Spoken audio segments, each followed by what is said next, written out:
here for the trans visibility panel.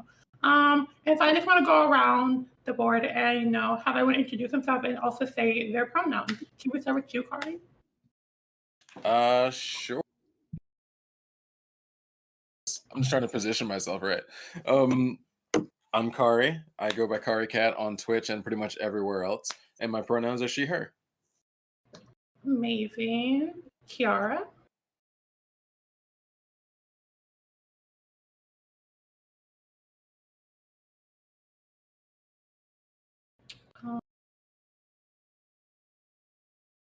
Hear you, Kiara.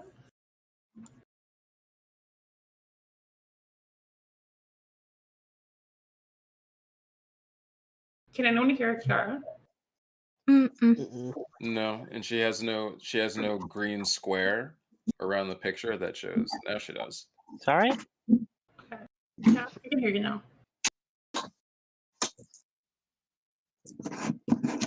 So can you introduce yourself and say your pronouns? You want me to introduce myself Yes, again? Yes, and say your pronouns for everyone watching. My name is Kiara Strings on Twitter and Twitch, and I go by she and her. Okay. Can you Percocet? She and her. Thank you. Hi, I'm King Percocet. My pronouns are he and him, or if you don't want to refer to me, that's valid. That's fine too. I don't want to talk to me sometimes either. Okay, now Yak Frost. I'm Yak Frost, also known as Amihan on Twitter and Instagram and Twitch. And my pronouns are they, them. Thank you so much. Well, before everyone, welcome to the Trans Visibility panel. I want to thank you all for joining me today. Let's discuss some topics about being trans and especially trans and Black.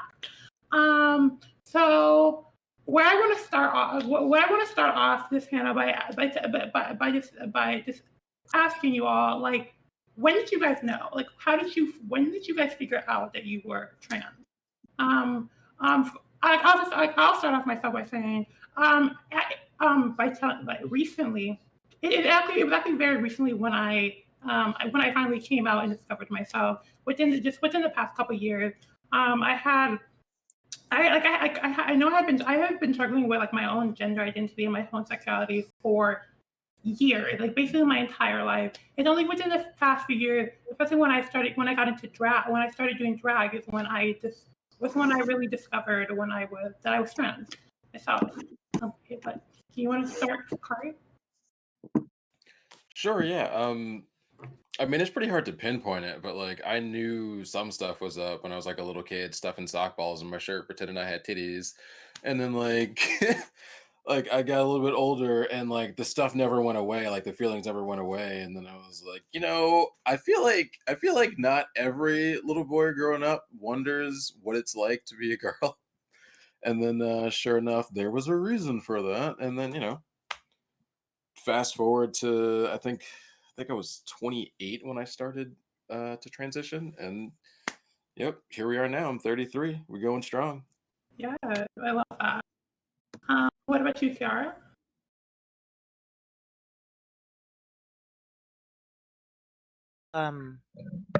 It was kind of sort of gradual. It started with nail polish in high school, and then I didn't think of anything much of it. And then it slowly started to, when I was in my 20s, it slowly started to like kind of make sense, kind of, sort of. Like I thought I was like gender fluid for a long while. Then around a couple of years ago, it just kind of get more and more confusing. I was like, what's going on with my body? And then around 2 years ago, I was sitting down with my partner and I was like, I think I'm trans. And yeah, I figured it out about a couple of years ago, and just today I was talking to a doctor about it, and I'm going to be transitioning soon. So That's amazing. I'm glad you're finally be able to come get your transition started. That's amazing. I know because I especially know some people might not have the opportunity to be able to transition, which I do want to cover later in the panel. But what about you, King Perkins? Well, the first red flag was when I identify as a lesbian. Instead of, I would actually talk to the girls I found attractive, so that was the first sign. And I don't know, I was in college one day, and someone told me once, cis people don't question whether or not they're cis; they just go with it. And I was like, wait a minute, that makes sense. And then I was like, wow, okay. But at first I was just identifying as gender queer because I don't know. For me, I guess it was like I was still trying to live as a girl because I thought that's would make my life easier. And it's got to the point that I literally would ask all my partners, "Hey, so if I was on testosterone, would you still like me?" And I'm like, "So if I just didn't have tits, would you still find me attractive?" And it wasn't until like I'm similar to you. It's like when I was doing drag, people kept calling me he out of drag, and I'm like, "Ooh, I like that." And then I was like, wait a minute, no. And here we are. Been on T for 2 years, and just been on T for 2 years. That's amazing. That's amazing. I'm glad you're able to do that. So what about you finally? Yeah. So for me, it started in high school when I was like, I know I'm not straight. Something else there was like wrong, but I decided, to go explore my gender more when I went to college and started, taking classes. And I was like, you know what? Like, I don't really I don't feel good when people call me, little girl, things like that. I don't feel, or even just girl, or even refer to me as such. And this might be like, I guess sort of what people would call cringy, but I was watching Steven Universe, and there was a character named Savani, and they were non-binary. And I was like, holy shit, that's me. I think that's, and so I was like, okay, I think I found like a label for it. And so like as like the years went on, I've been like, kind of playing with gender. Like sometimes I'm like, performing femininity is like fun, like I'm doing it now. But like other times, like I would much rather be masculine. And like there's like no real one way to like perform a non-binary gender, but like I guess the freedom to express and do what I want and to like just be me. I felt more comfortable after that, and I just spent the past few years like just messing with my gender, if that makes sense. Yeah. Thank you for that. So okay. Okay. So what? Okay. I wanted to ask each and every one about one thing. Well, not just one thing, but like what do you love about being trans yourself? Let's start off with Kari again. I thought last time we started with you. Oh well, we'll start with you. God, one thing. I mean, I just love that I get to be me. Like I felt like for 28 plus years of my life, I wasn't me, like Yeah. and I love that now it's so different. I get to really be this person that was, lying in wait under the surface. Like now she's on the surface and everybody gets to see who I really am. And I just love that. I love that. And I'm excited to live the rest of my days with that exact feeling. That's amazing. I'm glad you're finally able to, that they finally came to be. I love that. Yeah, for sure, for sure. What about you, Kiara? The one thing I like about being trans is that I thought I did something that I never thought I would actually be able to do, and that's grow. And now that I have an identity and friends, um, and friends could actually see who I always was, even if I didn't know it, it actually makes me feel comfortable in my own skin as opposed to being uncomfortable a lot of the time, especially in my early 20s. It wasn't until a few years ago where things slowly started to make sense even to my friends. So that's the one thing I being trans is that I've grown and I could look back and not only see the growth, but I know I can grow more. I love that. That's amazing. What about you, King Sex? Well, for starters, who would want to be a cis man? Okay. You right? What? You What? Am I wrong? And also like I'm also really glad that I am a trans man because if my parents were to raise me as male, they would have raised me to be misogynistic. I would be just a terrible person when it comes to that because like I feel like especially in like black masculinity, it's can get a little bit toxic in a sense that it's like misogynistic, it's homophobic, it's transphobic. It's like we all know about like Lil Boozy who she's like, "Oh, I just paid a grown woman to service my 12-year-old son to teach him how to be a man, and I don't have to do that." Like that like I see it there, but I'm discovering my own masculinity. Like masculinity, it might be a box sometimes, but I get to decide where the box goes, how far one angle is, how many sides the box has. Actually, I think it stops being a box at that point, but y'all get the point. And that's why I really like this vest I actually am wearing now. Don't worry, Twitch, I have tape on. Like, my back it says self-made man, so it's like I get to decide what kind of man I get to be because like I get to be whoever I want to be, and that's a freedom I don't think I would ever have if I was cis. I love that. I also like being able to sit down when I pee, so there's that. Oh, okay, for the feedback. So I think I kind of already went into this, but I like one of the things that I do enjoy doing is cosplaying, and like not that like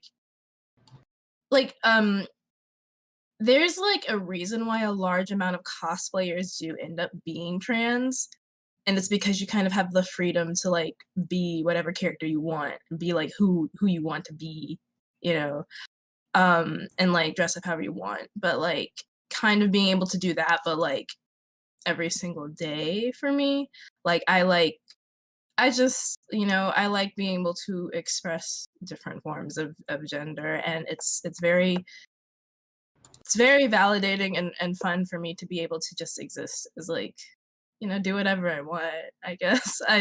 For me personally. Cosplay, we do have a cosplay panel on Sunday. If you guys want to check that out. Yeah, absolutely. It's gonna be really cool. Okay, but for me, what do I love about being trans? I think I just love that I finally was able to understand myself and be able to understand why I have all these really conflicting feelings about my body and my identity and just who I was as a person. And I've now finally that really, and because since realizing it, I was able to finally. I feel, even though like I haven't like finished my transition, but I feel like I've finally more who I am than I've ever been in my life because I finally know who I am, and so I think that's why I love being trans because because I know who I am, and there's a lot of people who go through life and confused about who they are, where their path is, and I know who I am and where my path and what I want to do with my life. So yeah, I think that's why I love being alive.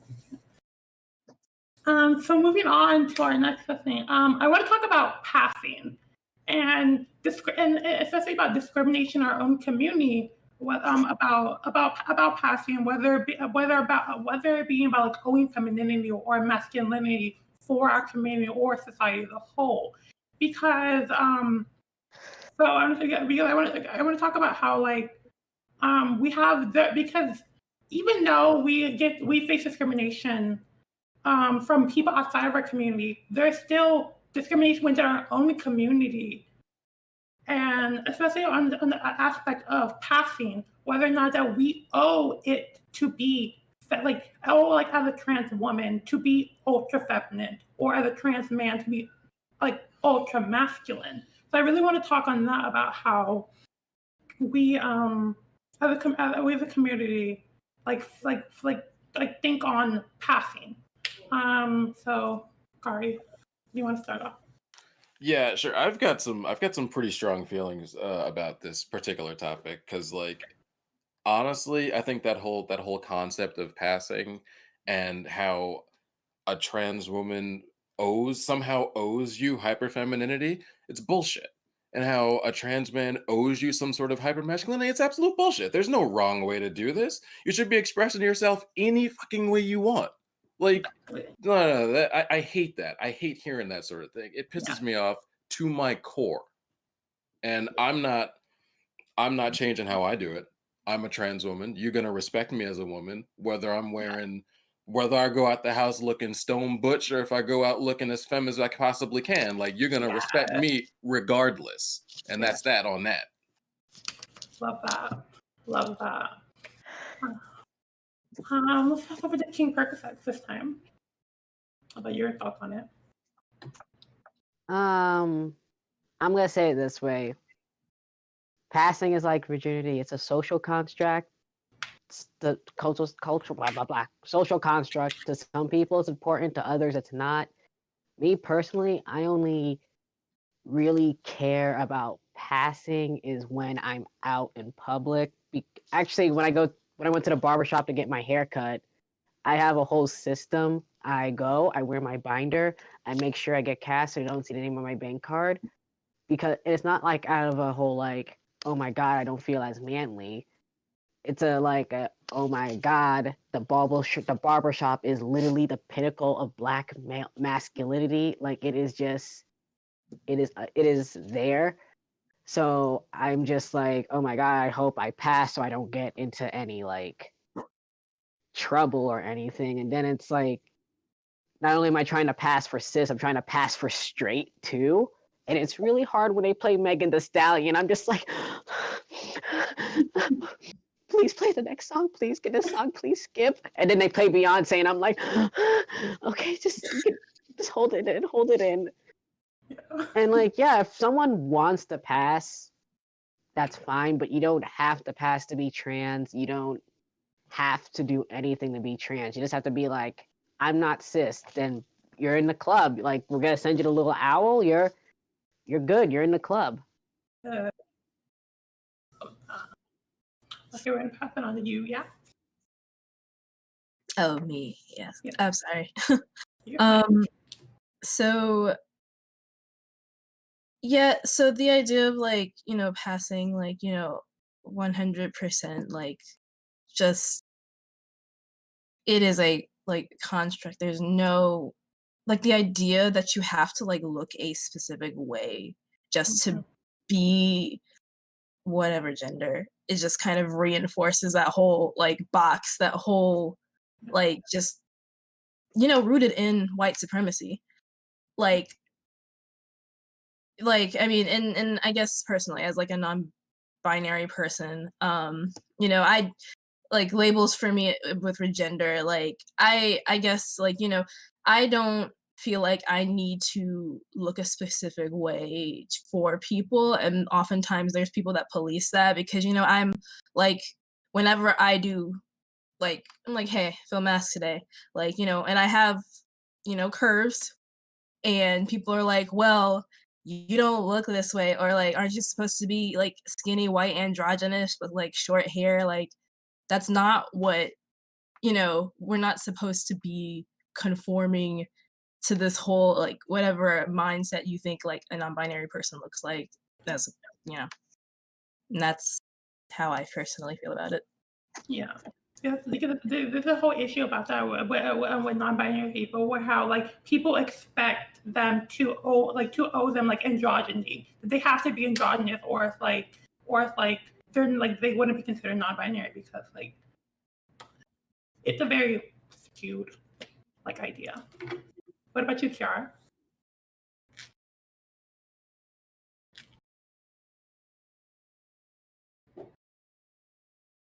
To think that in order to be trans, I should be passing, but over time it kind of fell on the wayside, and it becomes less and less noticeable, and well, not as much noticeable, but less important, because in terms of passing, everybody has like in terms of passing, people take their time to so-called pass. Like nobody starts off immediately at 100%. Like some people don't really know how to pass, or they try to pass, but they have to get a few things out of the way. So it's not like when you see a trans person, somebody sees a trans person and they're like, they can't be trans, they're not passing. It's like, well, maybe they either aren't trying to pass or they don't know how to pass. You can't really like say that they are passing because they could be trying their best. But sometimes it does hurt them, and it's sometimes passing for them, or some people passing is um rather difficult, and it does hurt a few people, if not all. I totally understand what you're saying, Kiara. Especially because I also wanted to bring up because how like they like people like how society thinks that that we have to pass, but like in reality that's not always the case, because there are situations where people cannot like a trans woman or a trans man, they can't dress the way they want to or act the way they want to because it's like unsafe for them. They're in a bad home environment, so they can't try to pass even if they wanted to, because they can't, because if they try to, they could get thrown out of their home, they could get hurt or anything of that sort. So the act that like that is expected that we all have to pass is like barbaric to me, it because no matter what someone's circumstance is, someone should not have you shouldn't have to pass. You should be able to express yourself however you please. Like me, I like there are times when I am very ultra feminine looking that I like done my whole look. I put on a whole bunch of makeup and I try to look as feminine as possible because that's also where because that's where I most feel comfortable. But there are times when I'm just like I I don't do this. Like I look like a flaw where I wear like I wear like baggy clothes and like I have no makeup on and I just look messed up. Um and even when I look like that, I'm still a woman. No matter what I look like and no matter what anyone looks like you are who you are, and it shouldn't matter whether or not you're passing or not. You're still a trans man, trans woman, non-binary, whatever you identify as. You're still you. And so that being said, I want to talk about dead naming and like how do you guys feel about being dead named? Like, does it happen to you? Because I know it's there's a lot of trans people have issues about when getting dead named. I know, but I know specifically if you guys have heard of I know in recently, if you guys heard of the game The Last of Us 2, where there was a trans character who was in the game they dead named that character. And I wanted to get all of you guys' opinions on dead naming. Let's start with you, Kiara. Well, some people know me as Kiara, but they also know me as my dead name. And honestly, I understand that people do have a problem with dead naming. To me, it depends on the person. Like, a lot of people know me as Kiara, but they also know me as my dead name. But it only bothers me to people who know me as Kiara and they dead name me just for a second. Like, it kind of hurts. But as for anybody else who don't know my name, it does hurt, but that's because they don't know who I am really. So like I know why dead naming hurts. As long as in terms of anybody else who knows me, as long as they don't do it hurt me. Like, if it's accidental, that's one thing. But if they do it to hurt me or they do it on purpose, it's like, I'm sorry, that just hurts and I really can't be around you either right now or ever. What you seen for effects? Well, if at this point, a lot of people just know my dead name just because of Venmo, and when I get digital tips, it's just at this point I make jokes about it. It's like, because it's like funny because my parents did a thing where they were like, okay, let's just give her a nice white girl name so she can have a chance in life. And like I'll go to places they're like Brittany, and I'm just like, yes, that's me. And they're like, are you sure? I'm like, look, I'm not happy about the situation either, but can we just like can we just like deal with it? Can we just roll with it? Can we please just roll with it? And dead naming doesn't happen that much unless I'm at work. I just started a new job and they had an option for a preferred name, and I sent them an email like, hey, this is my preferred name. And even then I still get misgendered, even though it's online work and my name has my pronouns in little parentheses. But so like at this point, like if anyone who calls me my dead name still, they're dead to me. Like even me and my mom, the not Dragmon, the biological one, we had like a compromise name. And like one day she texted me, she like completely just skipped over it. And I was like, yeah, I'm not gonna talk to you for a year, so good luck. And I have not looked back ever since. Still don't talk to her because it's like, okay, even people who hate me get my pronouns right. They're like, what's your pronouns? Okay, you little son of a. And if you're gonna claim to love me, but you can't get that one thing right, then you probably need to look up what love means. But even now, I make jokes about my dead name because it's just kind of funny to make jokes about it because it's like, it's Brittany, bitch. And I'm like, not anymore. Leave Brittany alone. I left the whole name alone.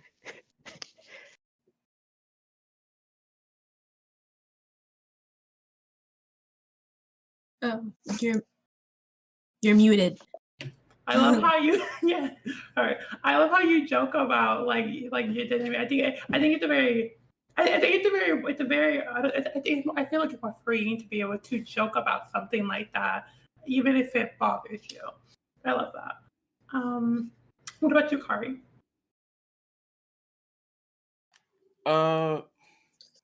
I can't stand being dead named. It hurts me like to my very soul.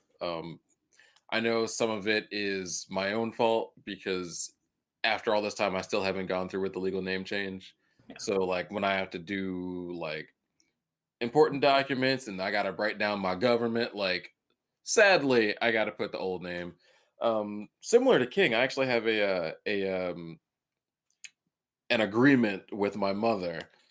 She can't bring herself to say Kari, so she just calls me Car, which I mean, I decided it's okay to meet her in the middle. It's like a nickname, as long as she gets my pronouns right, which she tends to nowadays. But I don't know. I still deal with a handful of people that that will still call me by my old name, and I will promptly correct them. And you pretty much get the one chance before I just start ignoring you because like Yeah. I ain't got time for that. Like if you're not gonna respect me, why should I even bother sitting here entertaining you? You know? I get that. I get that.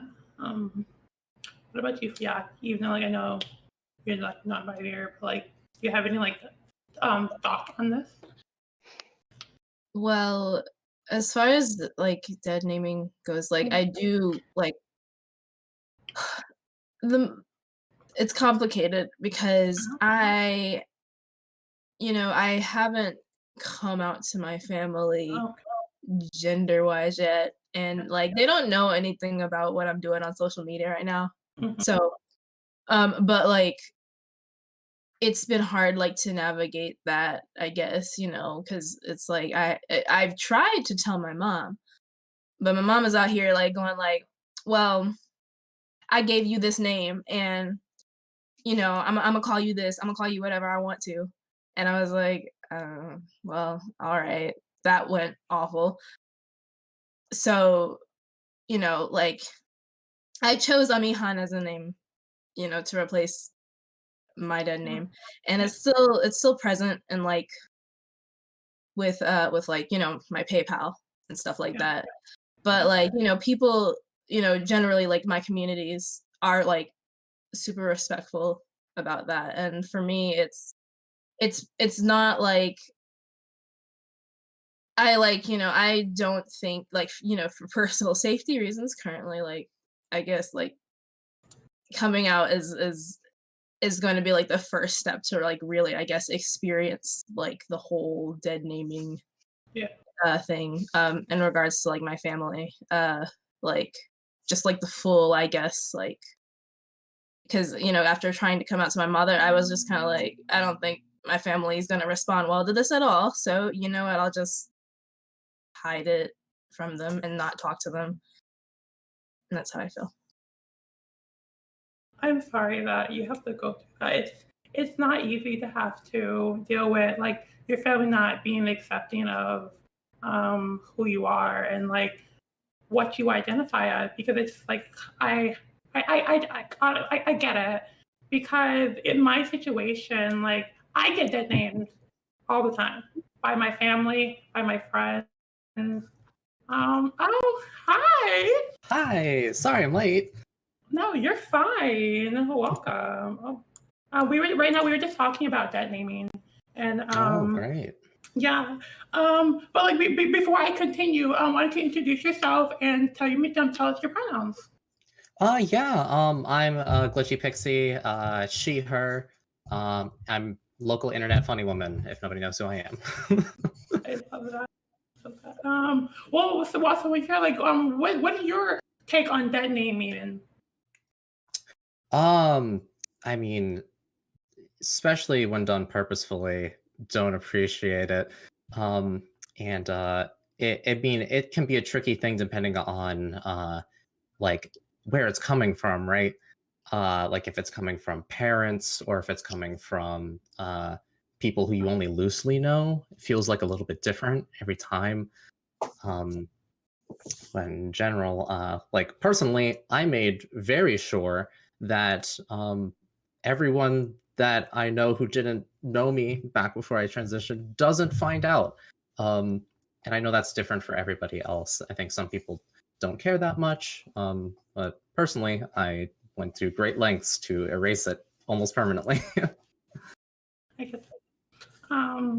Well, for me, about like for dead naming with me, I was saying like as I was saying before, I get dead named a lot, especially by my family. I remember specifically when I came out to my father as being a trans woman, it hurts me to this day what he told me about he and I go, he told me he was like yeah he was like yeah, it's fine how like you can identify as whatever you want, but to me you'll still always be my son. And he's like, and not like, to this day, I'm just like, it hurts me because I'm just like even though he's mostly supportive about everything else about my life and my all aspects of it, but me being trans, he still hasn't come to terms with it. It's very hard because like when like I call him, he'll still call me by my dead name, and he'll still refer to me with he him pronouns and call me his son. And when I'm just like, and I just think like, no, I'm not. I'm your like, and I remember like after like when he told me that, like I felt like broke down after that. And like I had talked to him, like when I talked to my mom, and like I talked to my mom at the time, and like and I talked to my sister and like my best friend. I was like and I always, every time I talk about it, like it really like hurts me because I'm just like, I'm not your son, and just like I'm your daughter, not your son. And like it really hurts me when I have to, when like I have to, like even like, and I had, and it's like, and since then I haven't even talked to him about it because it's really hard for me to like, you want to say something, King Ferguson? Can we fight him? Like, just play Nuck If You Buck, and can we just all like just fight? Is it possible? I feel like I probably wouldn't be because he like I really need him. He supports me in a lot of other ways, especially financially. So Never mind. I don't want to get on a I don't want to get in a bad side with him because if I do, things might change. Like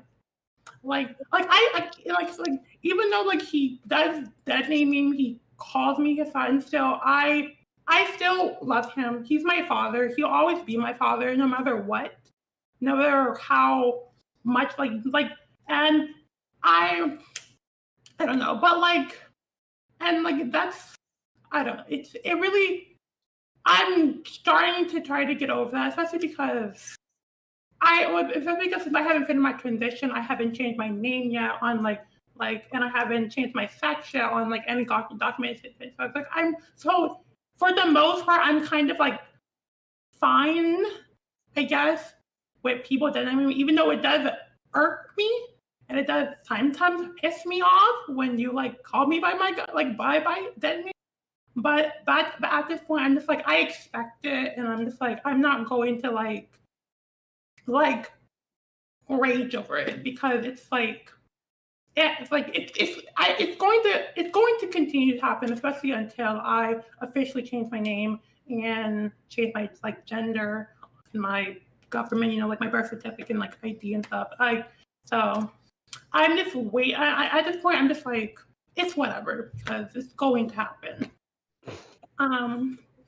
Well, and on that note, I want to talk about pronouns and how people misgender you and they tell you the wrong pronouns, like or they refer to you by the wrong pronouns. And I'm gonna just speak slightly on this about Holly because like I still get like people still call me the wrong pronouns. Like my sister calls me bro. I guess like my sister just came over to like my house like a couple days ago, and she was like, and like as soon as she saw me, she was like, "Hey, bro," and I was like, even though it's really weird, it's still a very weird subject with them because they're all very interesting to know. I actually just came out to like my little sister, who's like she just turned 18, and she opened with welcome arms. She was like, because like when I told her I was trans woman, she was like, "Oh my God, I didn't know that," and like I love it. She's like, and like I would make sure to call you by your correct pronouns. So I'm like, I love my little sister here, and like I'm just like, I love that she was like so open. She was like, I'm gonna start calling you by your correct pronoun immediately, and I love that about my sister. Well, I love it so much, and yeah, but like it so happens to me where I get misgendered. They use the wrong pronouns for me. But what about you, Kari? What are your thoughts about pronouns? Well, first and foremost, I think we need to normalize asking pronouns or just including them with your introductions. Like, I don't care if you're in person, I don't care if it's in your bio. It just needs to be out there. Like I feel like it costs you nothing but maybe a few characters. I'm sure you can fit it in your dialogue somewhere. Yeah. Like, and it would probably save a lot of heartache. Like, I got misgendered earlier today at work, and it hit pretty hard. Like, it hit pretty hard, especially since I hadn't been in a while since leaving my old job. And I it makes you sit there and think, okay, what am I doing wrong? What could I be doing better to make the rest of the world perceive me the way I want them to? But then that takes me back to the other question of I should be able to express myself any goddamn way I want. Yeah. So like, where do we resolve this? And I think having ways to put your pronouns out there might be a solution. Yeah. I just don't want I, to deal with it anymore. I don't want to get misgendered anymore. It pisses me off more than I can put into words. yeah, I 100% agree. What about you, Glitchy? What are your ideas, thoughts? Oh man, I mean, the thing about work, I mean, that resonates with me a lot since I'm back in doing a day job, and I mean, it happens like every other customer, pretty much. And like, I would love for asking to be normalized, but it's almost like it's become like an exception, right? Like I'll have a customer come in and they'll like ask another one of my coworkers for some help, and then they'll be like, "Oh, what's your name?" All that stuff. Then they come to me, they see my name tag has my name on it, and it's like, and I've had my name changed for years now, and and everything. I'm checking them out, and they're just like, "Oh, what are your pronouns?" And I'm like, "Oh, that's interesting that you only asked me, and not anybody else in the store, even though you talked to everybody else. Uh, what does that mean for me? It almost feels worse. So I kind of wish that it was like all or nothing. If if someone doesn't know and they feel the need to ask, I kind of wish they would ask everybody or just no. I don't know. I feel like I try really hard to like not get misgendered. Um, and yeah, it can be pretty rough even when asked, just because I'm the only one who ever gets asked. No, none of my other coworkers are ever going to get asked what their pronouns are. Um, and it just kind of sucks still to this day.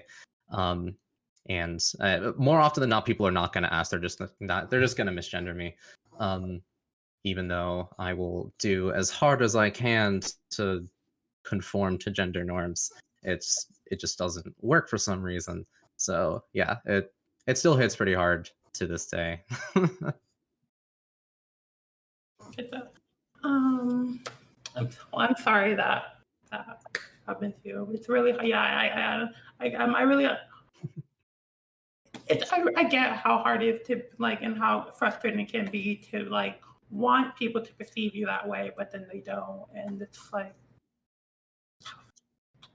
But Kiara, what are your thoughts or ideas?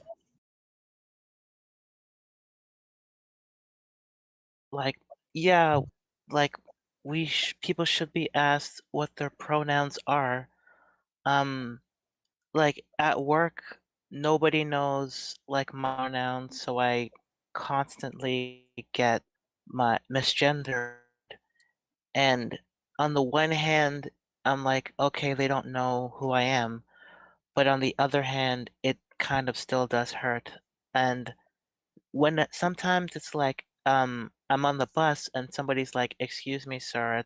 It's like, okay, they don't know because I can't dress like I want to, but at the same time, it still hurts.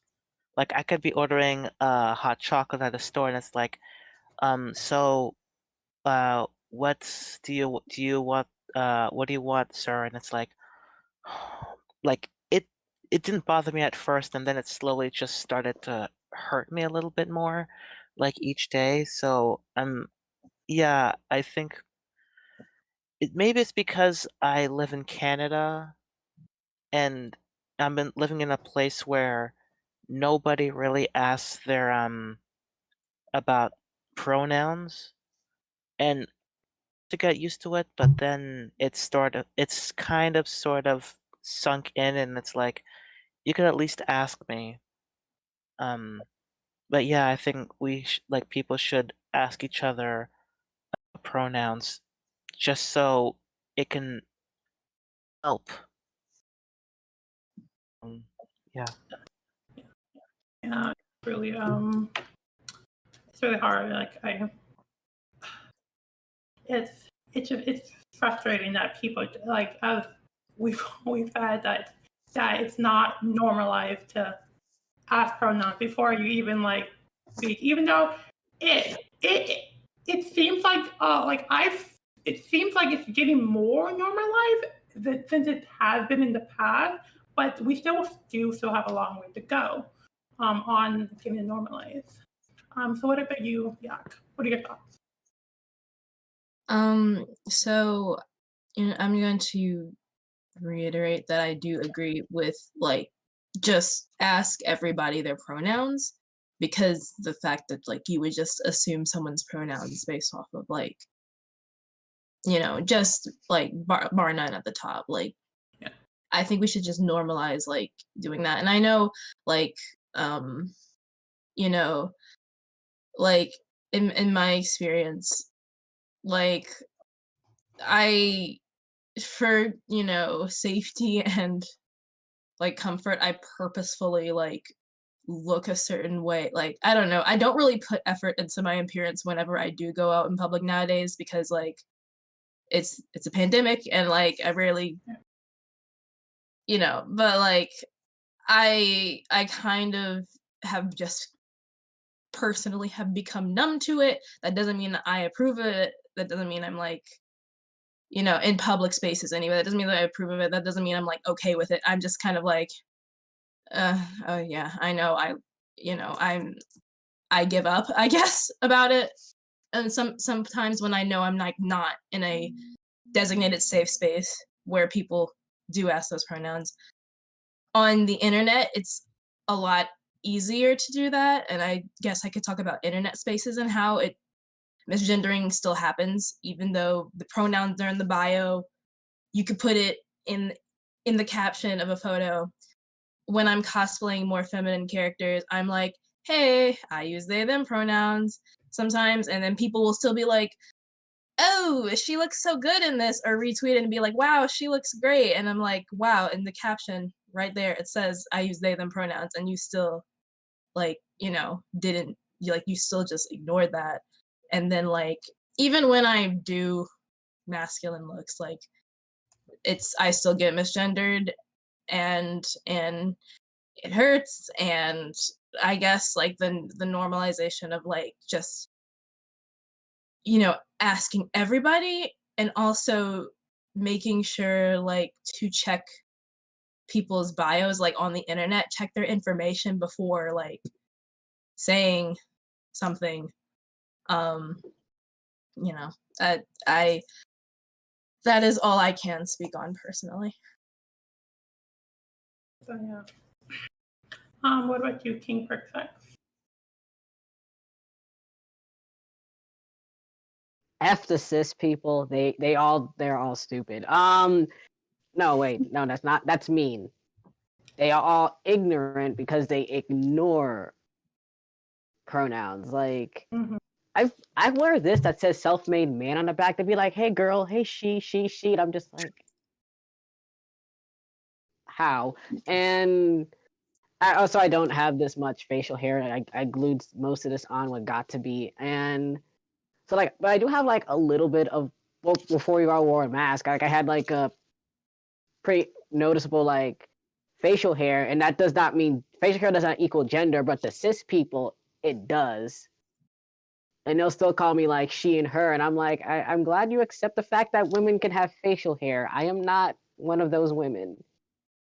And even with like queer cis people, like when I submit for digital videos, in the signature with my Cash App and everything, it has my pronouns, he, him, and I don't even know if I'm like, yes, I don't know. I kind of agree with the whole use they if you don't know. But if I tell you and you still use they, it's like, you why? I told you. I told you. I gave you the tools. Like I gave you the water. Why is there still a fire? So I tell people my pronouns, like even just today, like in the chat for my job, it says like Benjamin and it says like he, him. And someone was like, oh yeah, can someone get her? And I'm just like, y'all, I'm giving you the tools. And at this point, it's just kind of funny. It's like, okay, wow. But also it got to the point now that I weaponize them misgendering me. Because I realize people are a lot more sympathetic to people who aren't men. I'm one of those people who are most sympathetic to people who aren't men. So it's like they're like, "Oh, go right through, little lady." It's like, great. I didn't want to open a door for me anyway. Thanks, bruh.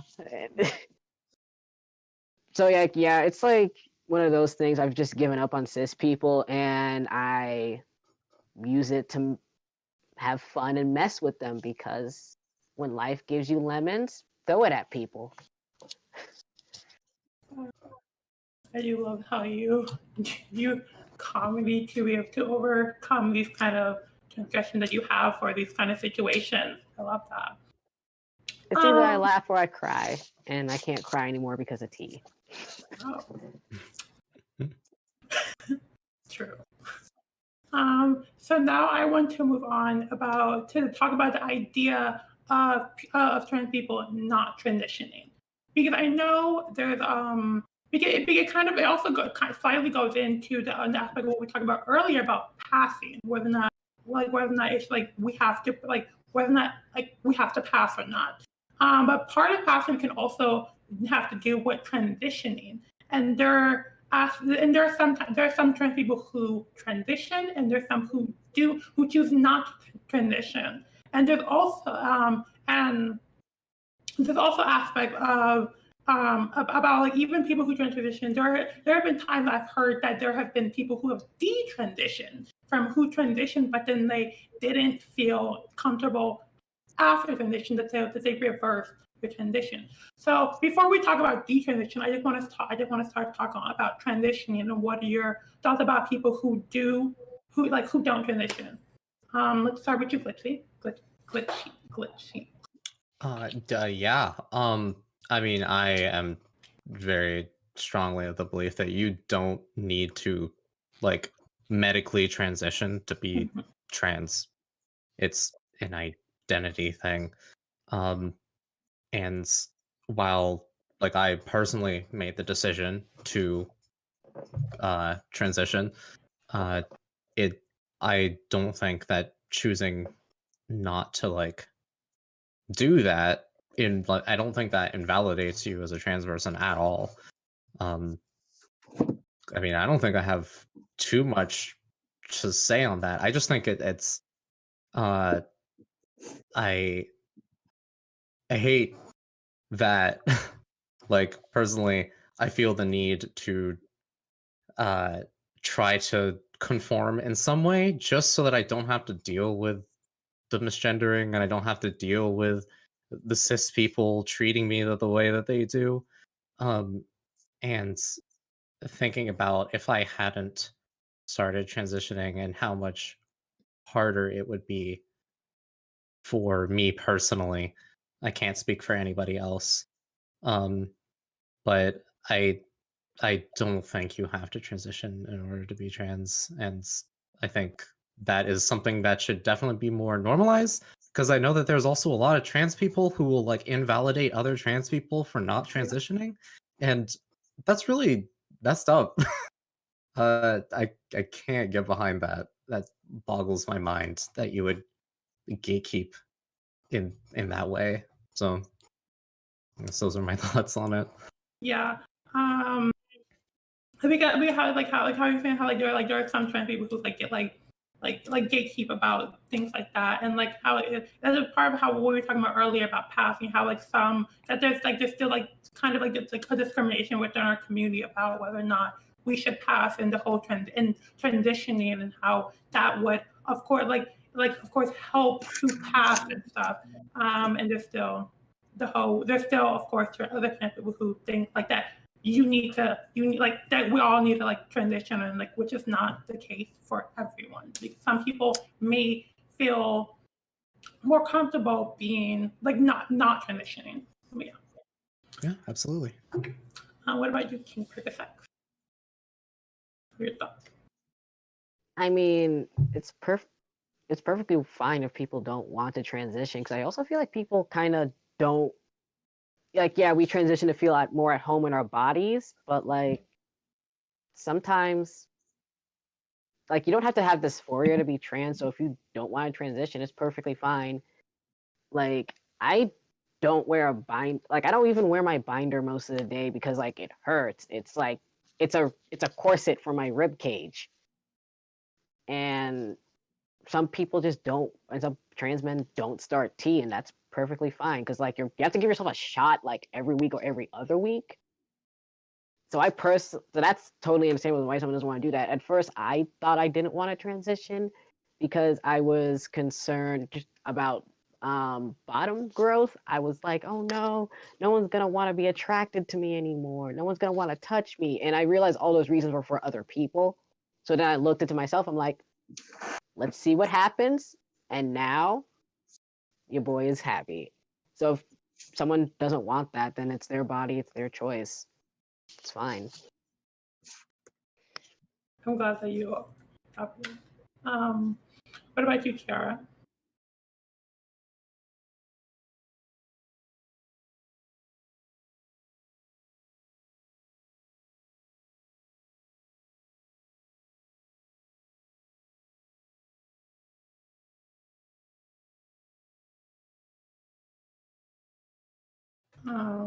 I cannot hear you. You're like Kiara. Are you muted, Kiara?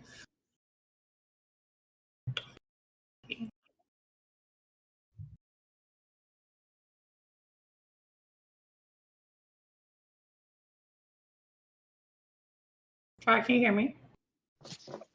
Because like I can't hear you. I don't know if it's because you're louder, but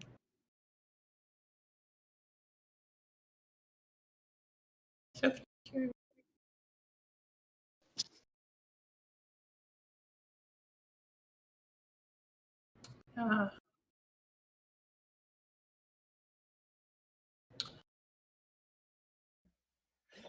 While they're working out there. Is it? Oh. Is it now? There we go. Yeah. Cool. Okay. Yeah. Sorry. So in terms of transitioning, it depends on the person. It depends on, because I don't know if anyone heard me the first time, but some people can't afford to transition. But some people who can afford it want to. It depends on the person, and it depends on any situation. Like, it's okay not to go forward to the next step. It's okay to be like stick with who you are, change yourself on the outside, because some people aren't comfortable with the changes sometimes, or they don't think they would be comfortable. They want to present themselves as something else without the medical transitioning. 100% agree, because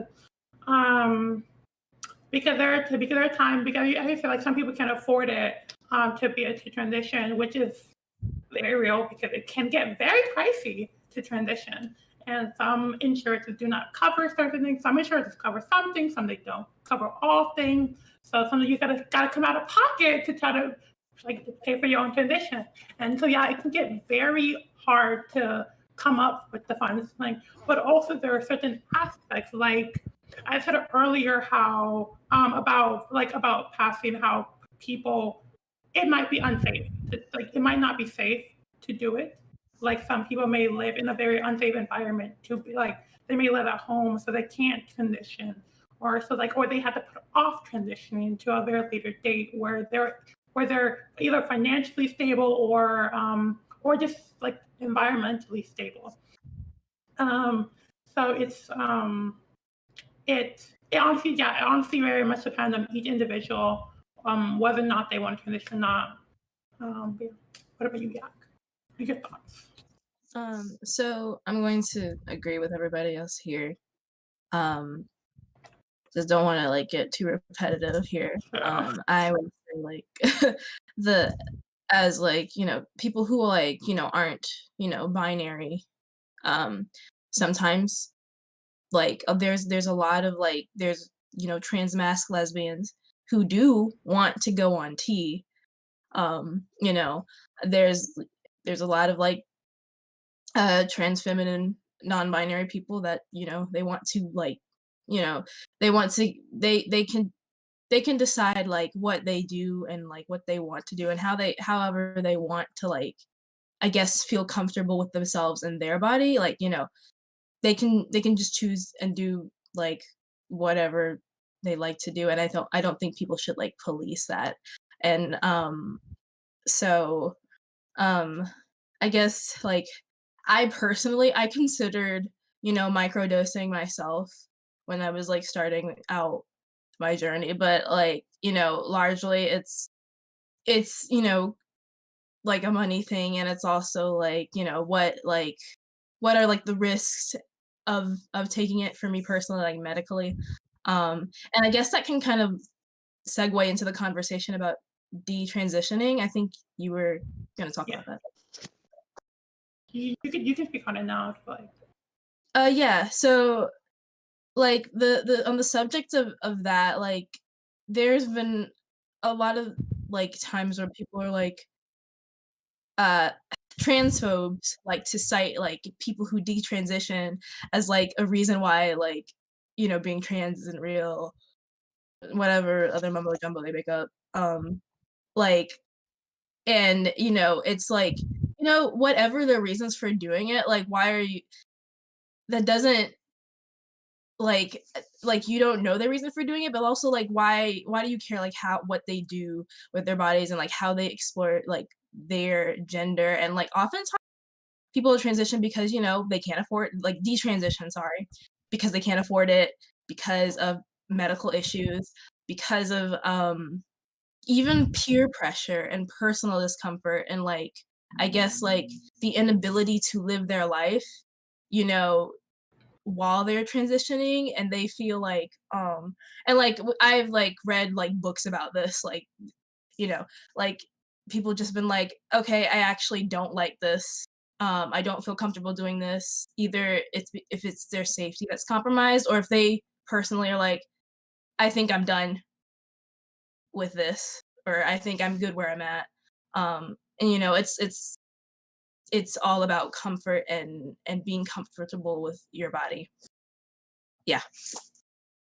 I agree. So what about your thoughts, Kari? On like which part in particular, like the need to transition or detransitioning or Both. We can start going into detransition as well. okay, so I mean, as far as the quote unquote need to transition, it sounds like we're pretty much all in agreement that like you don't necessarily it's not a prerequisite to to suffer from dysphoria. It's not required for you to transition medically or otherwise. Like the way I see it, if you at any point do not identify with the gender you were assigned at birth, you are under the trans umbrella. Like period Right. end. Like that's that. As far as detransitioning, you know, honestly, Jack Frost, I think you nailed it. Like your thoughts on that are very much my own. And you know, sometimes it's all about just having that freedom to find out whether or not this is what you want. You know, Right. if you start and you find that you're good where you are, you want to go further, you want to go back, we're all human. We make mistakes, you know, we guess wrong. Sometimes we want to take it back if need be, you know? Like there's nothing wrong with that. Thank you. King Perkins, do you have any ideas about detransitioning? One thing that people also kind of forget when it comes to detransitioning, especially with trans men, sometimes trans men detransition to have kids.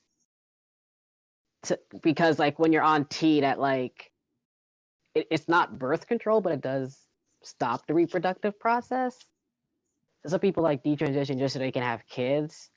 And then it's like, well, why did you detransition if you're a real man? Da da da da da da. It's like, okay, first off, you know how much a surrogate costs when you just have this for free? And also, second off, it's like, if they want that with their life, they can do it with their life. Like a man who gets pregnant is still a man. That's still the father. And the reason people might just want the detransition is maybe when it comes to T, it's like, here's you, here's testosterone, and it's like boom. So like maybe you're a singer and your voice is getting deeper, and it's like, oof, I can't. I would rather be able to keep my regular pitch than have my voice get deeper. Or maybe it's like you got to the point that you're like, okay, my voice is deep enough. I don't want facial hair. I think we're good here. Let's put it down. We're good. I'm done. Like, peace. Because like transition is not a stage you have to get to. You don't have to get surgery to be done. You never really finish. As long as you're alive, you are transitioning to a different state of being you. So if someone wants to detransition, as long as it's their choice, I'm not gonna be concerned. Because like how many ways cis people have like just changed their bodies and they're like, yeah, this is fine. Like Ariana Grande changed two whole ethnicities, and everyone's like, that's fine. And I'm just over here like, okay, but what I do is you're concerned, but you ain't concerned about this. Like, look at the Kardashians. Like we ain't concerned about this skin cancer. Hello. So that's just my piece on it. Thanks. What about you, Kiara? What are your thoughts?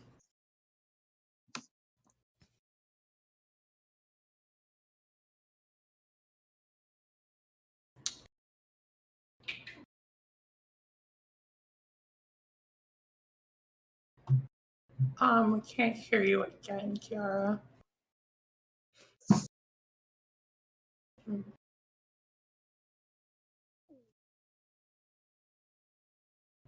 So,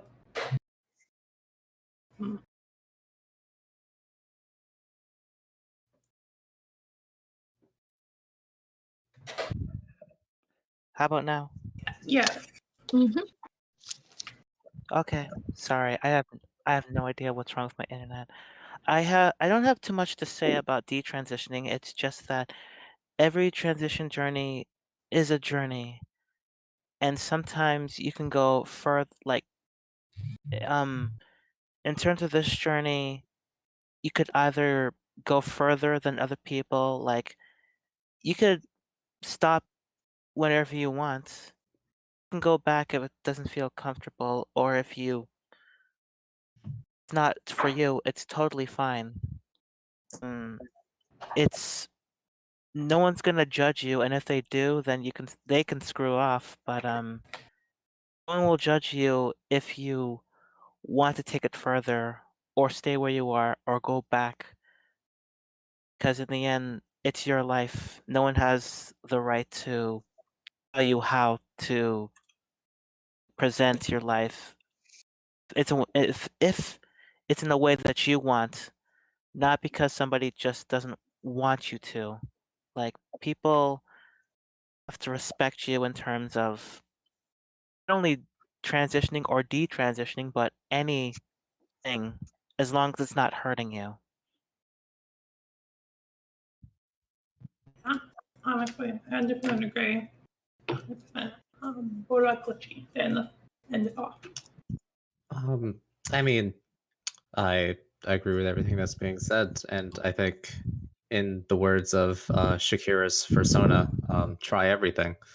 And I think there's no right way to explore your identity and like who you are as a person and who you present or how you present.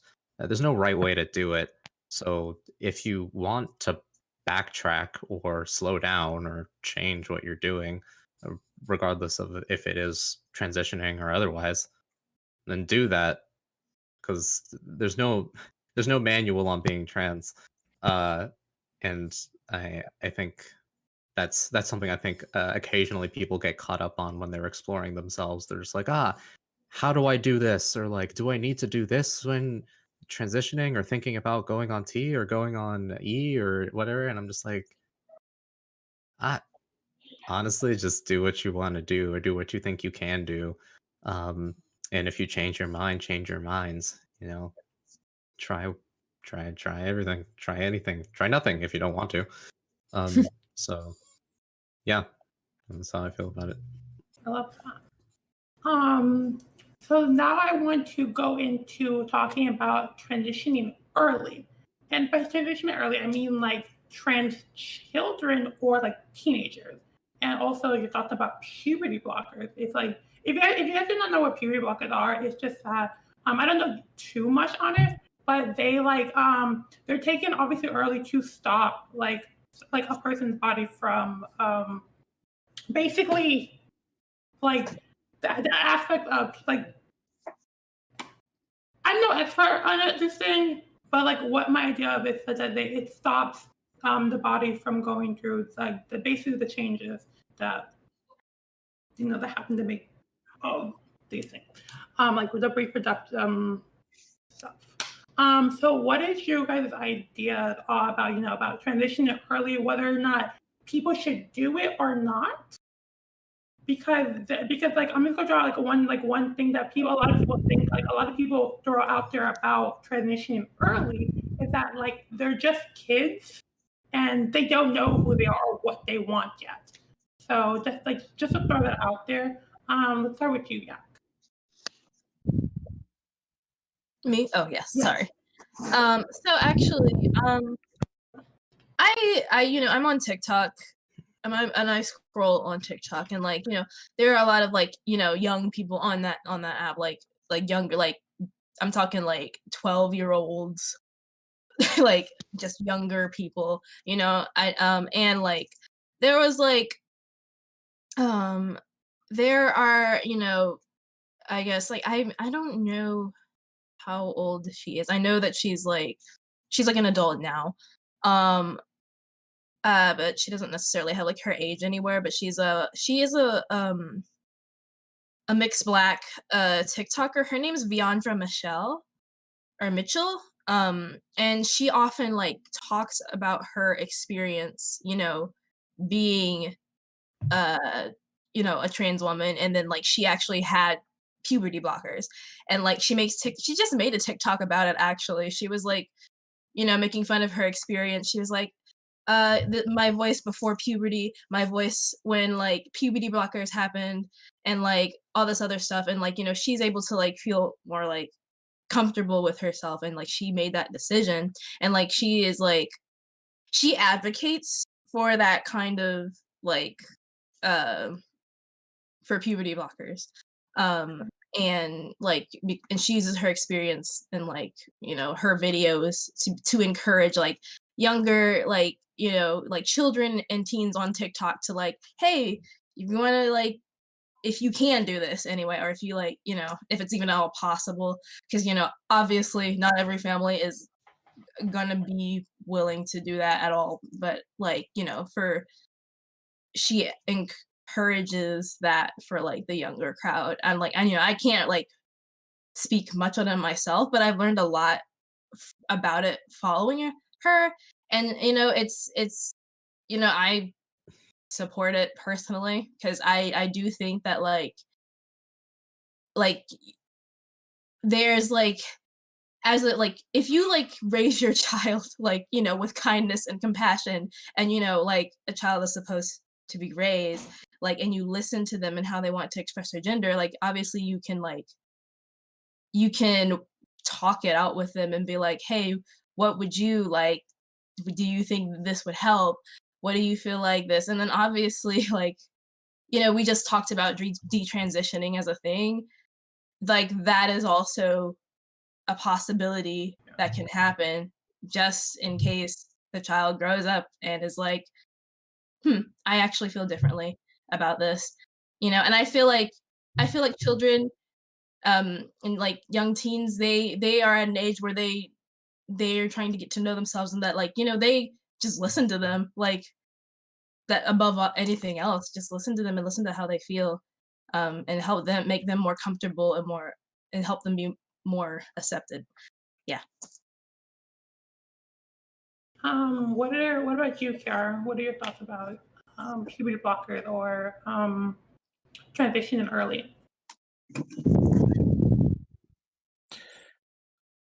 There are people out there who don't think that kids should make decisions on their own, and kids are smarter than they look. Like like a lot of kids know how they feel. A lot of kids can talk it out. Um, like I grew up not knowing how to feel, but then again, I thought it was just a regular thing. But I've read books about kids out around the age of 8 who have figured out about themselves and do want to transition. And sometimes that actually is a good thing, because that shows that they want to figure out and explore before they um either hit puberty or they don't know if they do it anymore. In terms of anything else, they do want to explore in terms of transitioning, so they would do it and get to know themselves better. And I've read books about kids transitioning really early, and if the parent says it's okay, and if the parents can afford it, then I'd say go for it. I love that. I'm listening. What about you, Glitchy? What are your thoughts on it? I do not have a lot of personal experience, nor have I done intensive research on it. However, I have seen a lot of arguments about like, oh, well, they're just kids, and like I'm gonna tell you right now, when I was in like kindergarten, I was like, uh, I had more um girlfriends than I did guy friends, and I would hang out with them a lot. And honestly, I'm not gonna lie, I think I was only friends with some of them so that I can play with all of their Barbies. And because I didn't like half of them. I just wanted to see all of their pretty clothes and play with their toys. And I legitimately would throw a tantrum when somebody told me I couldn't do that. Um, and like I knew what I wanted. Like I every time somebody would show up dressed as like a princess or something to some event or something, I'm just like, why can't I be that? That's what I want. Um, and I mean, I was a kid, so I expressed what I wanted because I was a child, and if I see something I want, I'm gonna tell my parents. Um, and I mean, it just I was always told no for the longest time, which is hilarious uh because it's a little personal, but my parents pulled a Timmy Turner, uh, where the doctors were like, "Yeah, you're definitely getting a girl." So they set up my whole room. They set up all of my toys, everything, pink, girly, everything. It's a girl balloons. And it wasn't until like 17 years later that they were correct. But like they did that. And so I do. I do when I was a kid, and I think we should give kids credit. And if there's an option for them to feel better, then give it to them. And they can change their minds later, and there are options for them to change their minds. But like, give kids credit. I think at the end of the day, people forget that kids are humans and they have feelings and thoughts, and we should listen to them more, I think. That's all. Good. What about you, Kari? What are your thoughts on? Well, I definitely agree with Glitchy. Like, give kids some credit, and I honestly believe that we should be teaching like the fundamentals of body autonomy, like from an early age. We should know that this is our body to do with what we wish, and as far as puberty blockers and whatnot, I feel like the risk is relatively low. Like Yeah. if you find that you're unhappy with what's going on, you just stop. You have every chance to undo what has been done or hasn't happened because it's been blocked. Like I just don't understand why it's even frowned upon in some circles. I think it's a good idea. I guess is what I'm trying to say. Like, long story short, I think it's good. Okay. End the discussion about it. What about you, King Brick Sex? While we're talking about medical transition, for those who don't know, you can go with Plume.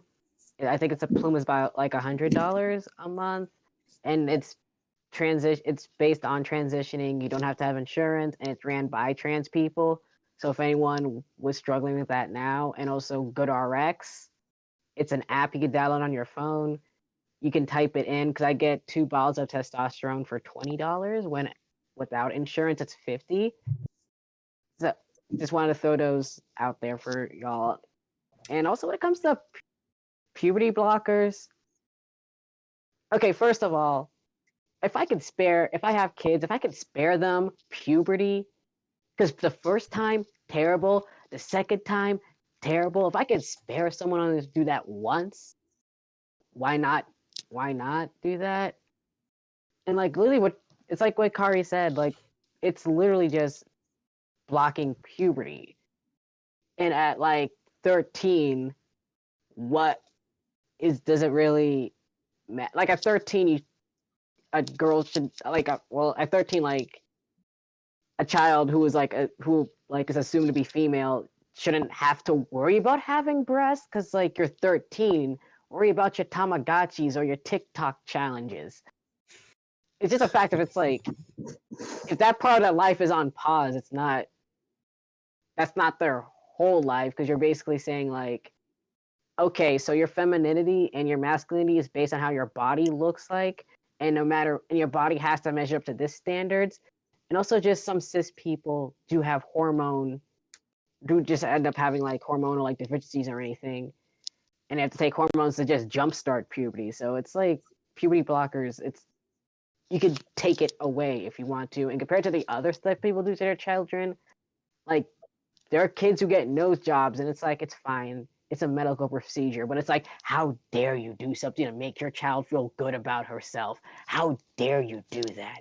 Terrible, terrible, terrible. Yeah, it's literally just, it's hormone blockers. Let's delay puberty as much as you can, because it's puberty. 100% agree. What we all been saying about, I just honestly think like they should be able to, if they know who they are and they want to do it, they should be able to do it openly, freely, to be able, so they can be who they want to be and however they want it to be.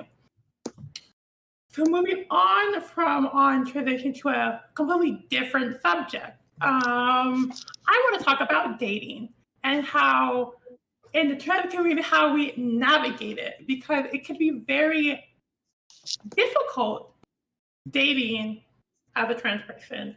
So I want to start out with you, Kiara.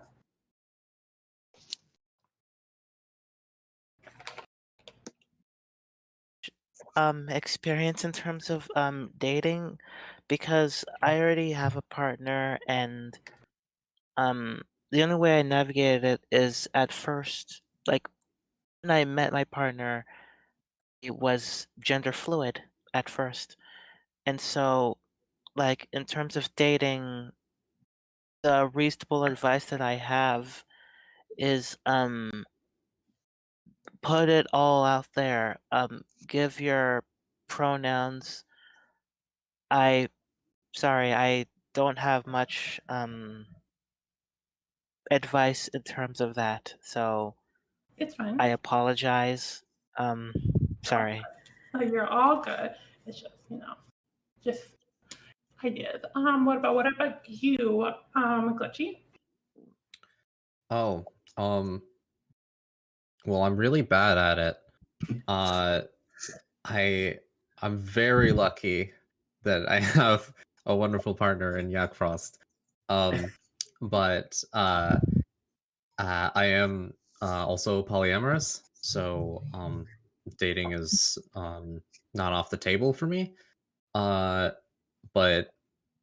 again, they have watched me make terrible decisions. Okay.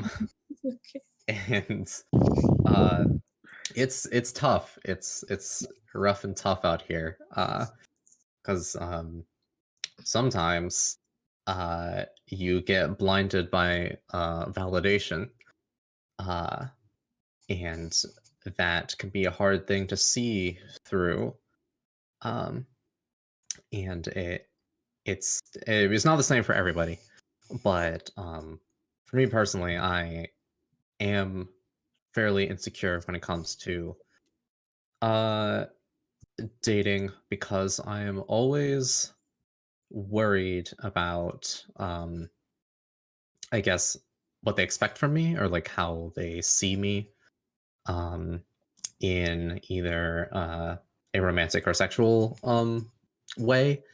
And I know not everybody has both sides of that. It might be just one side of that, but for me it's usually both.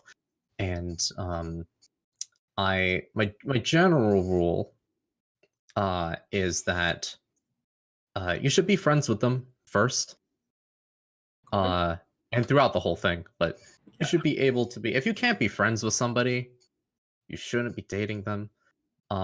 Which is why even before the 2020 happened and all that, I never went on like dates. I would only ever be comfortable trying to take steps with people who I was already friends with, I was already amicable with, I already knew, and just being like, hey, are you potentially interested in this being something else? After like months and months of knowing a person. Because they just like strangers, like Tinder and things like that, that's terrifying. You don't know what to expect at all. A first date could be horrifying for a trans person. You just don't know what you're gonna get. Even if you're dating another trans person, I still don't feel entirely like safe if I don't know them, because I don't know what their ideals are. So yeah, I gave like only a little bit of advice again because I'm terrible at dating. But Don't say I'm gonna say it because it's true. that. And I've experienced a lot. Over the past few years, I figured out that I don't like men after dating quite a few of them, and dating women is still also very hard. And um, so yeah, no, don't come to me for dating advice, but do be friends with them first. That's the one thing. That's one solid thing. Okay, I'll shut up now. Somebody else say something. Okay. Okay, even though the other. What about you? Do you have any tips or ideas about dating in this kind of field? So okay, first of all, Glitchy is a very wonderful girlfriend, and I love her. And honestly, like dating, the cultural trauma of dating while trans, like, I mean, like, it's a lot more difficult, I think, for like trans women specifically. For me, like, I you know, I came out like as non-binary like 2 years before I met Glitchy. And uh so I had like already had an understanding, you know, of transness, the community, and vice versa. So like for me it was kind of like, you know, I had a desire to be friends. I do agree you have to be friends. I mean, of course, like, again, people can do whatever they want. Um but like to have that degree of safeness, to really feel like that sense of security that you know that like this person will be there for you and like validate you and like, you know, support you no matter what, like you've got to have that like degree of friendship, or like and like knowing that closeness. And like, you know, I'm polyamorous too. Like uh Wynn's my girlfriend. I have another partner who is gender, they are questioning. I don't want to put a label on there. But I know at least that they're trans masculine. But like they are still comfortable using she, her, you know, vice versa. But like again, like having that understanding, that conversation with your partners, like is important. Like having that level of understanding.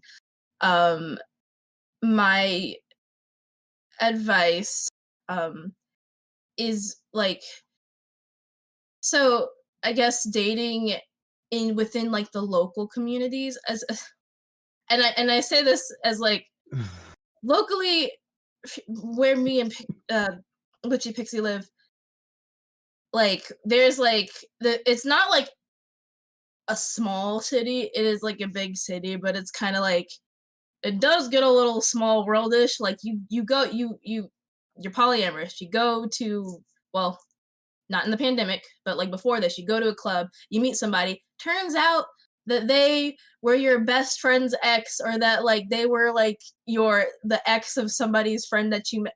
I don't know. It's like, and it gets all intermingly kind of like messy in the way that, like, I guess drama wise, I guess be on the lookout for that if you're like looking locally. Of course, like if you're in a bigger city, this is not going to be a problem.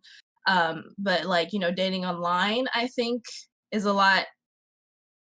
I mean, it's there's like there's there's positives and negatives with some of these things, but just making sure you get to know the person and know them like like straight up front, know what they're about before you, I guess, take um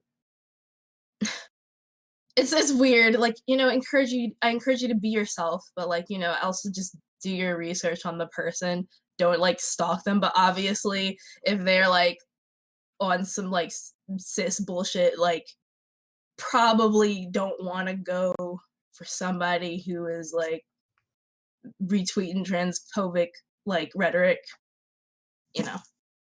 Yeah. I totally. What about you, King Percocet? What do you have any ideas or tips? First tip: don't date cis men. Well, my partner, he's non-binary, trans masculine, and I actually met him on Grindr. It was an accident. I was not looking for love, but he had an anime T-shirt on, and he's funny. He's cute. I found one of the few good guys on Grindr. So if there's none left, it's because I have them. Also, if you feel attacked by what I'm saying, it's because I'm talking about you, even if I don't know you. Sometimes this is something I also struggled with when I was transitioning. I felt like a freak of nature. I didn't feel normal. My body felt weird. I felt weird, and I just thought I thought I'd be lucky to have anyone. So I would just date thinking, oh gosh, this is the last person on the earth who would ever think about being with me. So I have to keep this person. And even on Facebook, I hate those things that's like, would you date a trans man? It's like, bitch, I don't want to date you. Like, you're Ooh. terrible. You're a terrible person. No one should be dating you. And it's like, if you are trans and you're dating a cis person, just know you can do better. They are not the prize. They're not a prize. It doesn't matter if they're cis. That does not mean that they're a better person than you. It does not mean anything. You still have value if you're trans. So you don't have to settle for someone because you think no one else will love you. There was someone out there who will love you. So like you don't have to put up with someone who fetishizes you unless they're paying your bills. And like you don't have to settle for like the chasers out here, but get money out of them if you can. You don't have to settle for chasers out here. Cause like you don't have to settle for chasers, you don't have to settle for someone who says stuff like, because this is the thing with trans men, to be like, I'm not attracted to men, but I like you. It's like, okay. I even had a friend who was dating someone who was like that, and she told him, "Oh, it's a good when you if you start T, I'm not gonna love you as much." That's something no one should ever hear from someone who they trust, who they love. So like you don't have to put up with that. There is someone out there who will love you however or whatever gender you are, they will love you. They will look at you and see like just how enchanting, how amazing you are. So you don't have to put up with anyone. You do not have to put up with anyone. You can do better. And also, I know I said don't date cis men, but like just because someone is trans does not mean inherently that they're gonna understand you too, because like some trans people are terrible. Trans people could be everything. Sometimes we can be terrible too. So like you don't have to settle for anyone, and just be with someone who respects you and who respects your gender and who cares about you and who loves you. You deserve that. You deserve to be loved. Even you. I love that. Thank you so much for that. What about you, Kari? Any tips or ideas about dating and trans? Oh man, dating, what a roller coaster. Okay, so I'm also polyamorous. I have 3 partners. We are all trans. I think I might have fallen into the whole like these ladies understand where I'm coming from, and like we just relate on such a deep level, and like I love that. I love that. I mean, I'm also pansexual, so like that's been weird to come to terms with, because for the longest time I was like, I don't think I like cis dudes, and then I turn on YouTube and there's Markiplier and I'm like and I'm like, okay, so maybe I do in some cases. Um and it's like this long road getting here. I have a 7-year-old daughter from the relationship before one of the ones I'm in now. I'm not sure if you saw her. She kneeled in and gave me a kiss on the forehead a little while ago. I'm pretty sure she's asleep now. That's my fiance.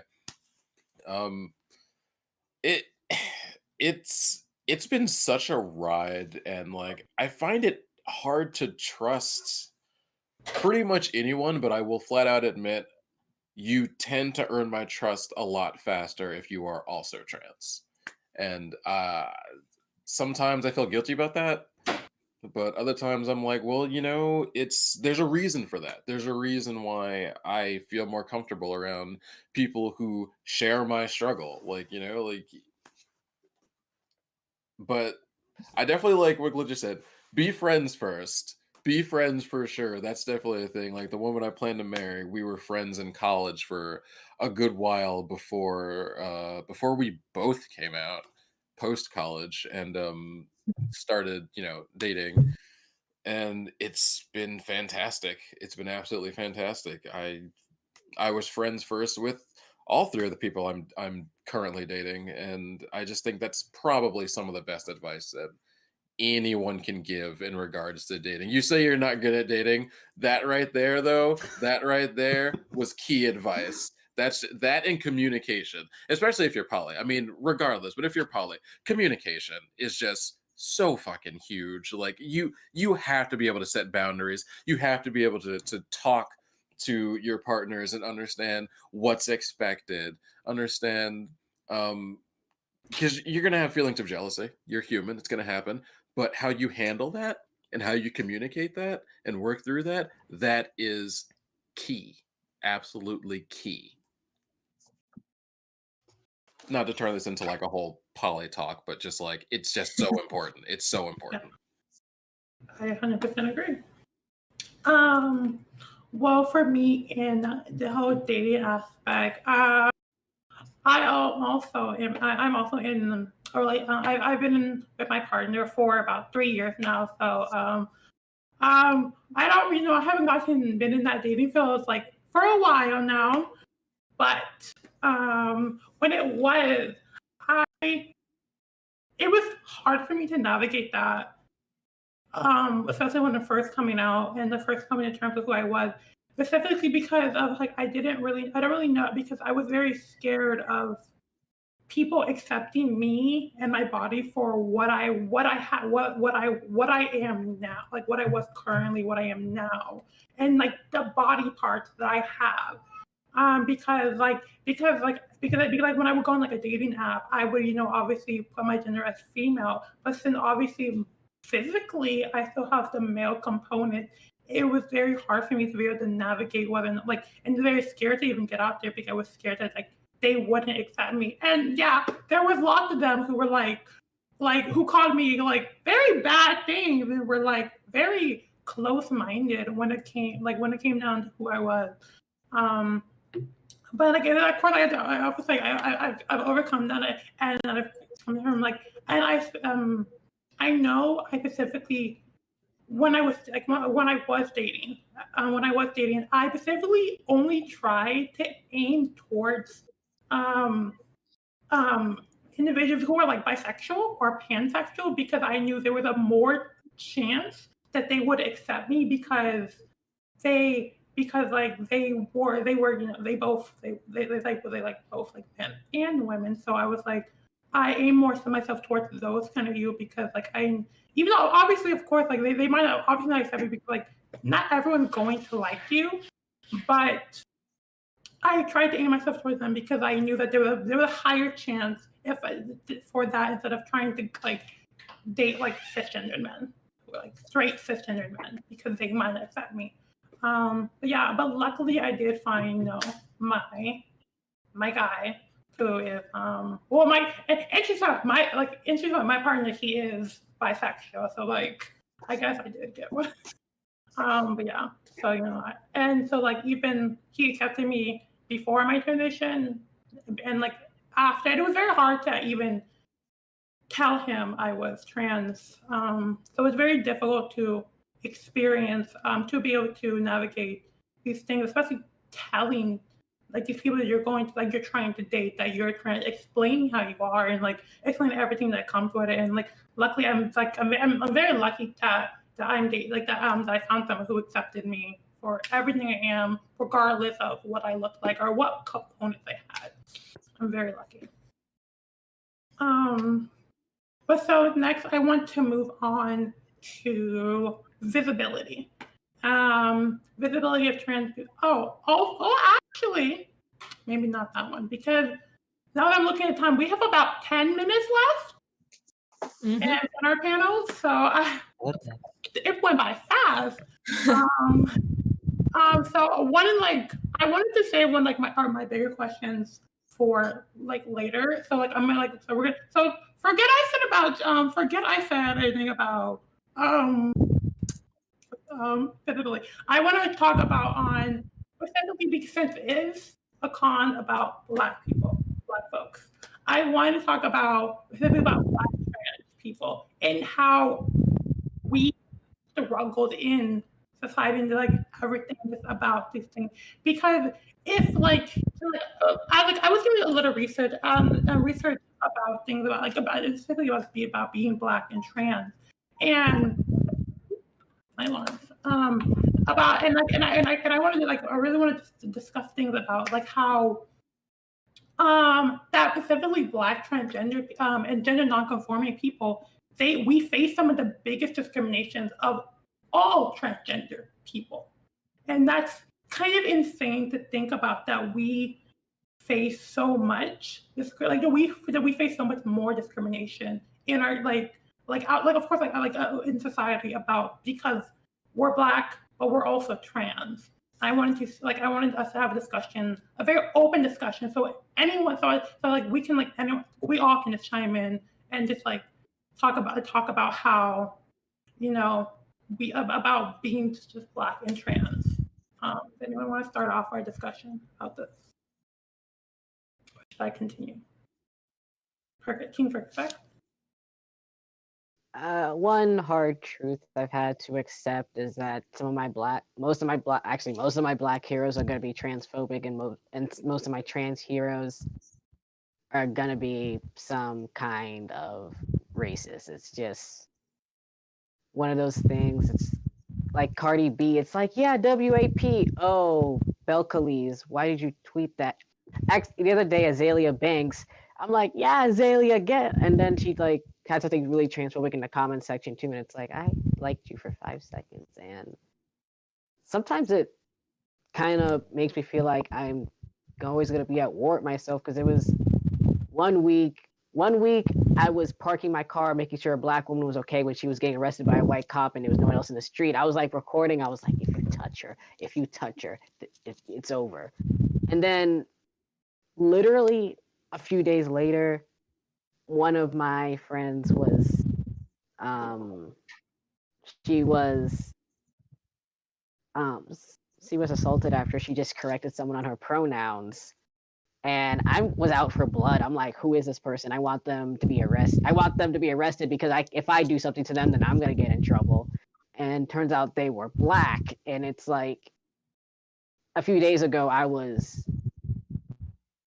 just trying to protect a stranger who I didn't know, and now here I am just wanting a Black person to go to jail, but they hurt a trans person. So it's like, I always feel like I just can't win. It's like, there's always gonna be one part of me. Also, I'm Catholic too, so I definitely can't win. There's always gonna be a little part of me that's gonna be ashamed of the other part.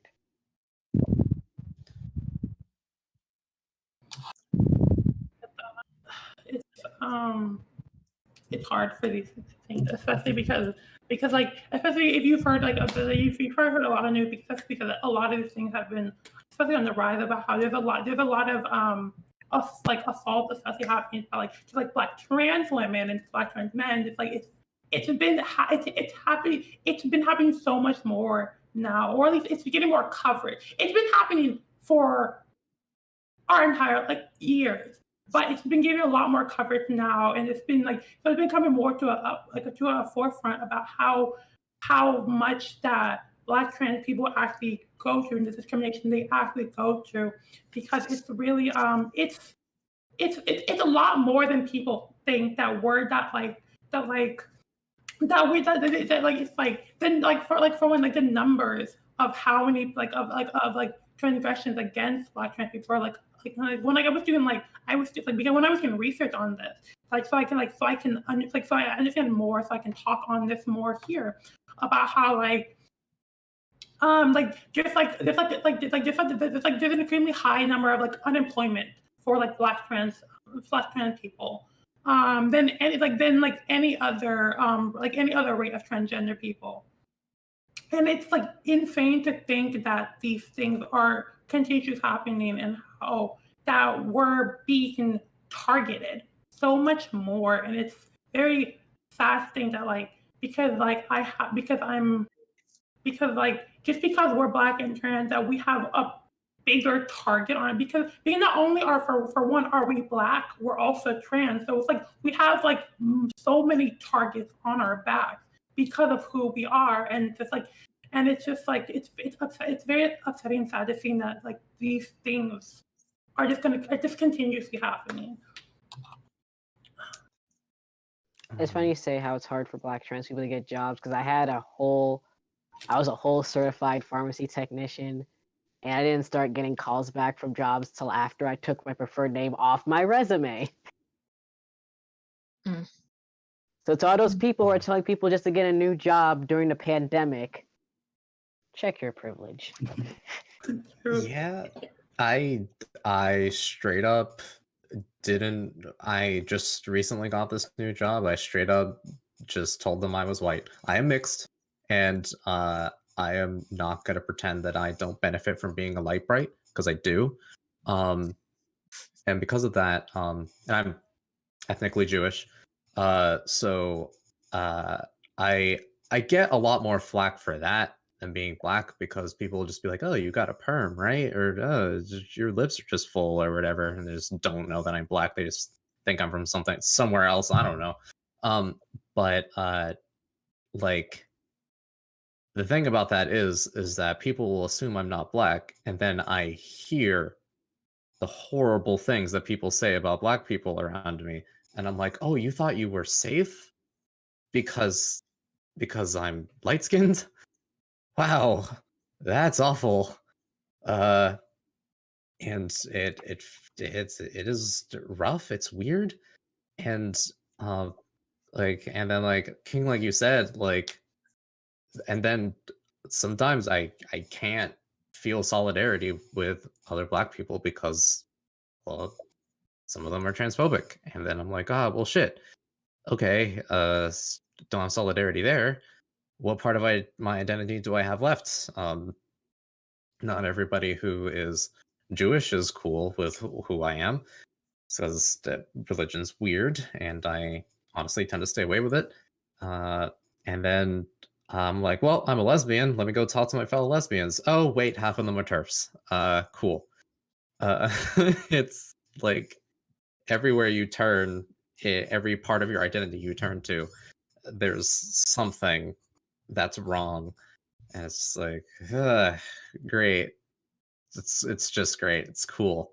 It is hard to find solidarity. That's why stuff like this is great. But yeah, in the day to day, it's like if it's not one thing, it's another. Especially when oh wait, I feel like I talk too much. Does anyone else want to say anything? Okay, Yeah. I'll just keep going. Well, one thing, it's like trans men who pass and who embrace masculinity do benefit from male privilege, and I got a little bit of taste of that. I walked in a store, they respected what I said to leave me alone. Nobody asked me intrusive questions of whether or not I'm married or have kids.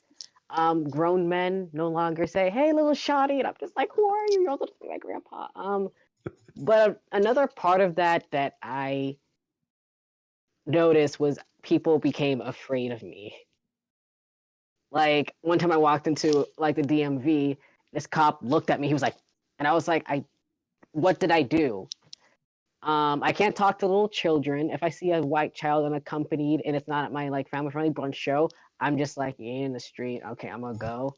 Like, don't talk to me. Go away. And it's like I was not prepared for that at all to like be perceived as an automatic threat when I'm like, I'm only 5'4" and I'm like 120 pounds soaking wet. That's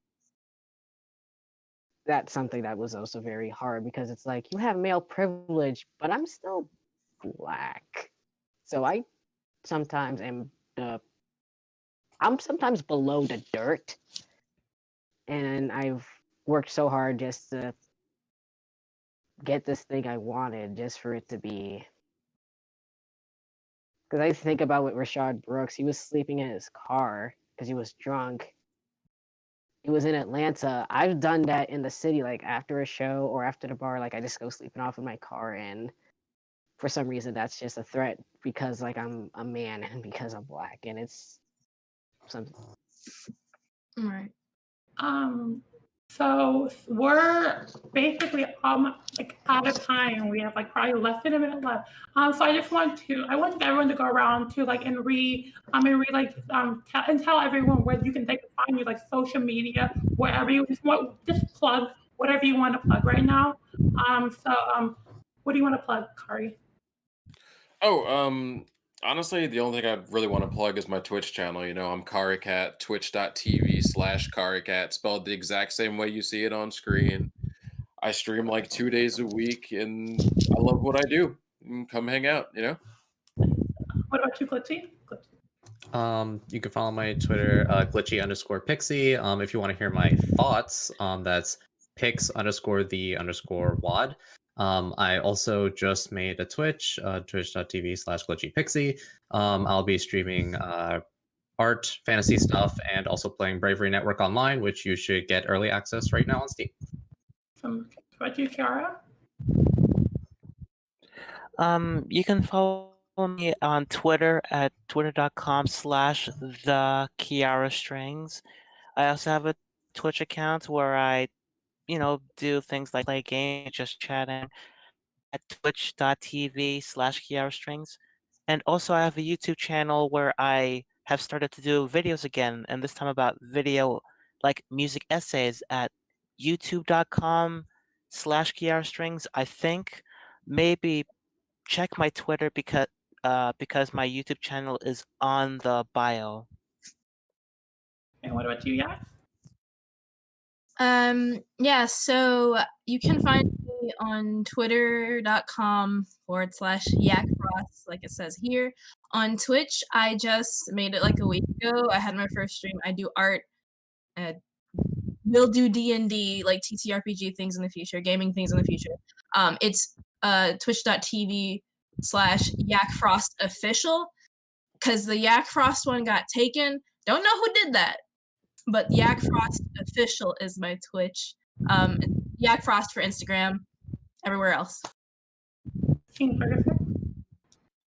I'm on Instagram and Twitter at King Percosex with 1X, and I put makeup on my face. Sometimes I'm blue, sometimes I'm pink, sometimes I'm green, and I post pictures of my cat. And I do drag too. Awesome. And then I was your moderator, Ivy. You can find me on twitch.tv/Red Ivy, and that's Red Ivy with 2 Y's. There's 2 Y's. Remember the 2 Y's. But yeah, thank you so much, everyone, for joining me and all of us on our Trend Visibility panel. I hope you all have a great day. I hope you like the next panel, which is D&D. Bye, guys. Bye.